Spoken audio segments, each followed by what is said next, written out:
आज अनेकानेक दिव्य विभूतियों का दर्शन प्राप्त हो रहा है। हमारे पूज्य भागवत भास्कर डॉक्टर श्याम सुंदर पाराशर जी विराजमान हैं। उनका भी आशीर्वचन 2 शब्द, फिर इसके बाद आरती होगी।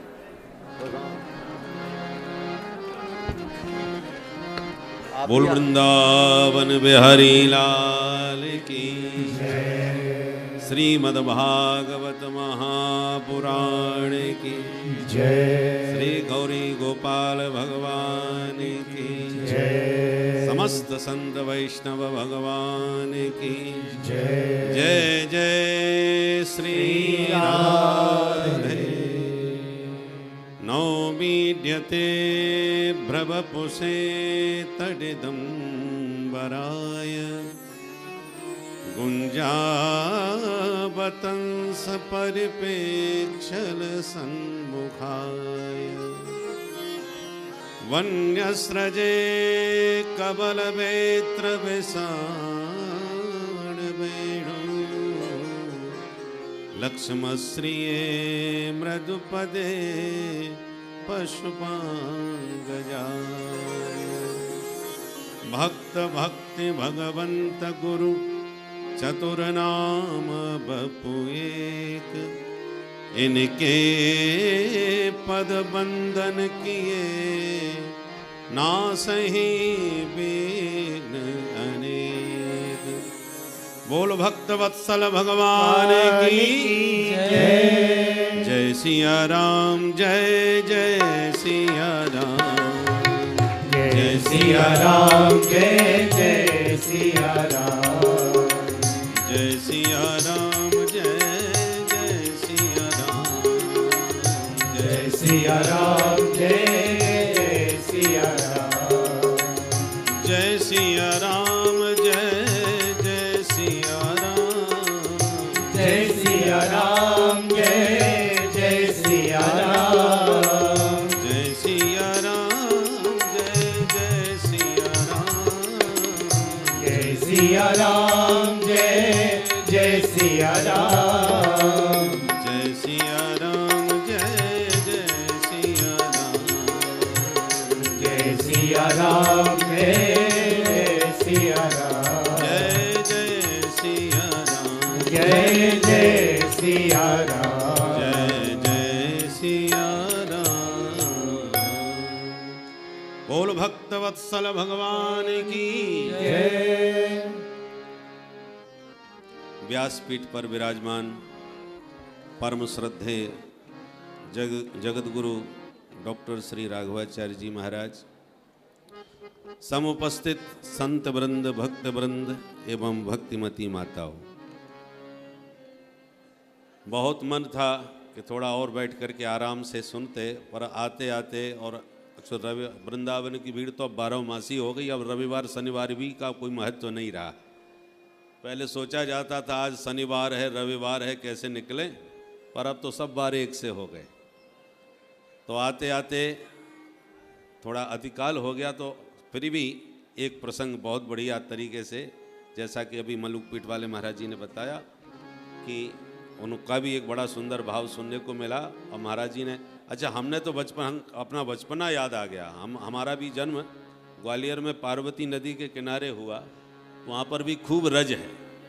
तो हम यही खेल खेला करते थे जो आपने बताया, तो हमें वही खेल अपना याद आ गया। रेत में पाँव भर करके और थपथपा करके बढ़िया उसे मजबूत बना दिया जाता, तो धीरे से पैर निकाला जाता तो बढ़िया घर बन जाता था। और फिर एक दूसरे का घर मिटाते भी थे। जिसका बढ़िया बन जाए वो ज़्यादा प्रशंसा करने लगे जाए तो लात मार के मिटा देते थे। तो जैसा चित्रण आपने किया तो वो पूरा हमको अपना बचपन याद आ गया और बहुत सुंदर भाव दिया। भाई जो बालकों के साथ क्रीड़ा कर रहे हैं साक्षात जगन्नाथ भगवान, तो कहीं कदाचित कहीं किसी प्रकार से रजोगुण तमोगुण का प्रभाव न पड़ जाए, इसलिए भगवान ने क्षमा को धारण करके अपने को क्षमा प्रदान कर दिया कि कितना भी बड़ा अपराध कोई कर दे भक्त या सखा तो हमको किंचित भी उन पर कोप ना आवे। इसलिए भगवान क्षमा स्वरूप बन गए, क्षमा को धारण करके। बहुत सुंदर भाव पूज्य महाराज श्री से श्रवण किया।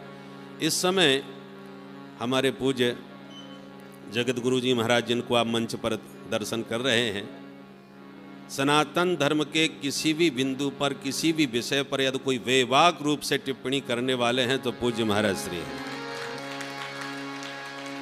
बिना किसी स्वार्थ के, बिना किसी लाव लपेट के, बिना किसी के मुंह को ताके स्पष्ट रूप से शास्त्र सम्मत समाधान देते हुए वेवाक टिप्पणी करते हैं। ऐसे मुखर वक्ता और शास्त्रज्ञ आज के परिप्रेक्ष्य में सुदुर्लभ हो गए हैं।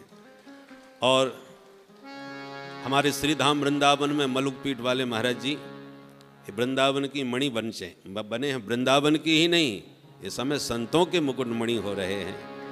और हमें इन दोनों में एक छवि नजर आती थी बहुत प्रारंभ से, जब से हमने आपकी प्रतिभा को देखा और पूज्य, और क्योंकि हम बचपन से इन दोनों महापुरुषों से जुड़े हुए हैं। आपको भी हमने बहुत बाल्यावस्था से देखा है, और पूज्य महाराज जी भी उम्र में हमसे छोटे हैं, लगते तो बड़े हैं। बोलो जय सिया राम। तो आप तो हैं, हमको पता है, हमको तो तब से पता चला। एक बार हमारे भतीजे हैं राघवेंद्र, तो हमने उनको फ़ोन मिलाया तो आपका भी नाम वही था, तो उनकी जगह आपको लग गया। तो हमने उसी भाव से बातचीत करी। तो जब कहा तो मैंने बताया, आपने जब पूछा कैसे फ़ोन किया, तो मैंने कहा नहीं, मैं राघवेंद्र को मिला रहा था तो इसलिए आपको लग गया, मैं अपने भतीजे को मिला रहा था। तो बोले हम भी आपके भतीजे ही हैं। तो हमें बड़ी प्रसन्नता हुई। तो हमको पता चल गया कि इसका मतलब आप भी आयु में छोटे हैं।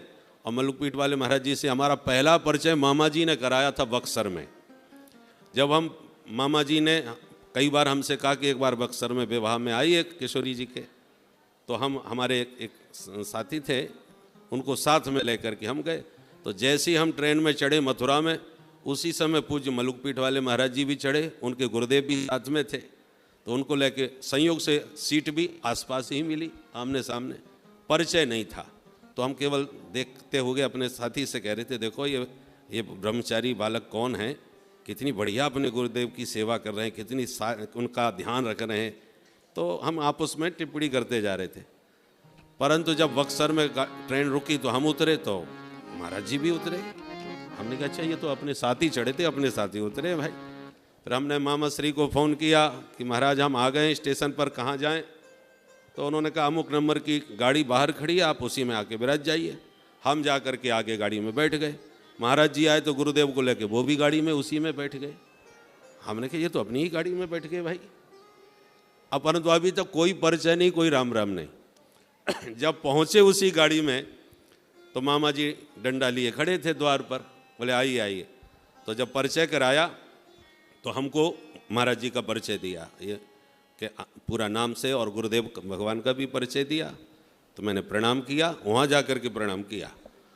फिर जब मेरा परिचय देने लगे मलुकपीठ वाले महाराज जी को कि ये पाराशर जी हैं और अगली बार यही कथा कहेंगे, तो इस बार हमने आपको बुला लिया।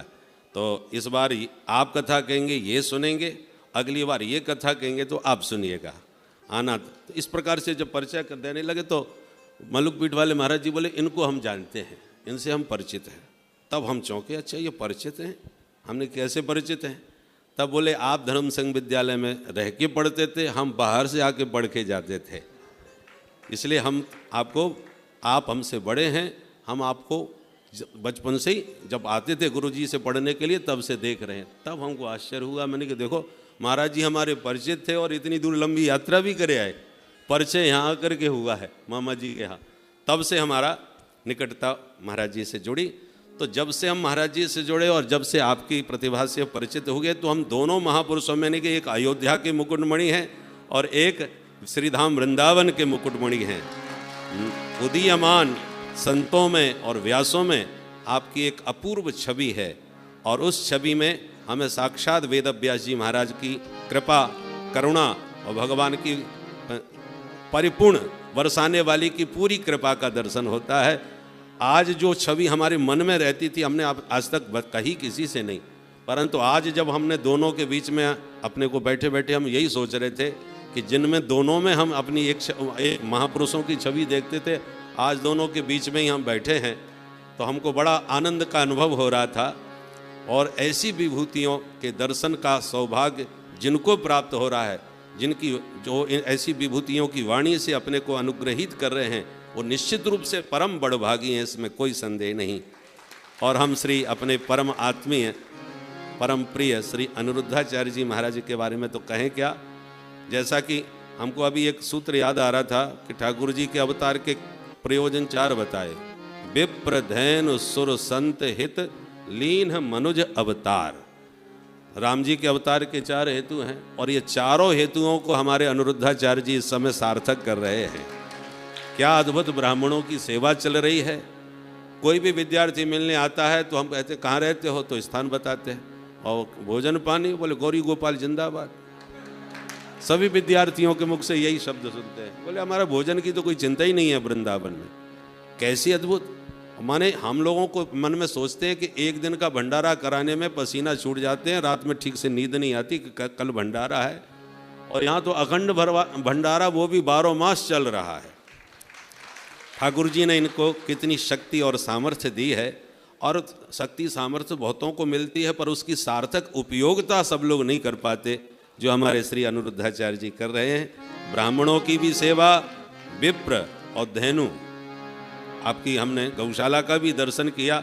डॉक्टर साहब जो आपकी गौशाला देखने आते थे, वो जब कभी हमारे यहाँ भी कोई गाय अस्वस्थ हो जाए तो देखने आते थे, तो उनके मुख से हम बार बार प्रशंसा सुनते थे कि महाराज वहाँ तो गाय भी काजू बादाम छान रही हैं। हमने कहा अच्छा, तो हमको बड़ी उत्कंठा हुई, हमने दर्शन किए तो वास्तव में गाय का स्वरूप देख करके ही पता चल जाता है गाय कितनी प्रसन्न है। तो ब्राह्मणों का, गायों की सेवा, और इस समय हमारे इस समय जो अभी मैंने दर्शन नहीं किए हैं, अब करूँगा दर्शन।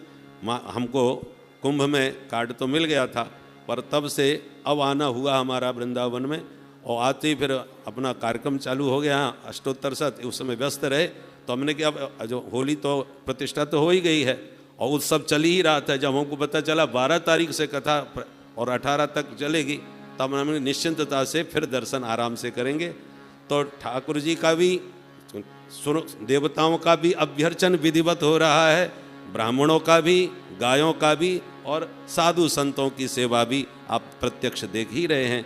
तो ठाकुर जी ने इनको ही विप्र धैनु सुर संत हित के लिए ही मानो भेजा है इस कलिकाल में, और आपके द्वारा इसी प्रकार से संत सेवा, गुरु सेवा, ब्राह्मणों की सेवा और उनका आशीर्वाद ही सबसे बड़ा कवच है। गोस्वामी जी महाराज ने भी कहा है विप्रपद पूजा, और वो कवच आपके पास है, और विनम्रता के माध्यम से वो पात्रता भी आप में दिखाई देती है। पात्रता धनम आपनोति, और धना धर्मम ततः सुखम। पात्रता के अनुसार प्रभु धन देते हैं, और धन वही सार्थक होता है जो धर्म